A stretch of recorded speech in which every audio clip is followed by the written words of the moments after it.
প্রায় মসজিদের দেয়ালের মাঝখানে দেখবেন আপনি ক্যালেন্ডার ঝুলায় রাখে, আছে না নাই? তো এই যে ক্যালেন্ডার ঝুলায় রাখে, ওইখানে দেখবেন বিভিন্ন মসজিদের ছবি, এতিমখানার ছবি, মানুষের ছবি। তো মানুষ নামাজও পড়ে, আবার ওগুলোও তাকায়, আছে না নাই? প্রথম কাতারে পরে ওইখানে কি লেখা এগুলো পরে, তার ডিস্টার্ব হচ্ছে না? এই মুসল্লির দৃষ্টি যাতে অন্যদিকে না যায়, এটা খেয়াল রাখতে হবে। যদি পারা যায়, মসজিদের সামনে কোনো ঘড়ি টড়ি চলবে না। ঘড়ি মসজিদের পেছনের দেয়ালে, সময়সূচি পেছনের দেয়ালে, সব পেছনে। সময় কয়টা বাজে ওটা ইমাম দেখলে চলবে, ইমাম এভাবে দেখে নিবে, আপনারাও দেখে নিবেন। কিন্তু সামনের দেয়ালটা যত সিম্পল করা যায়।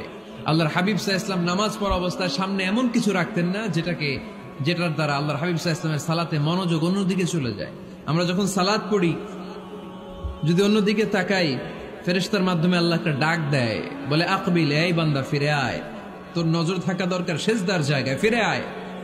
আপনি আবার যখন অন্যদিকে তাকান, আল্লাহ বলে ফিরে আয়, সিজদার দিকে তাকা।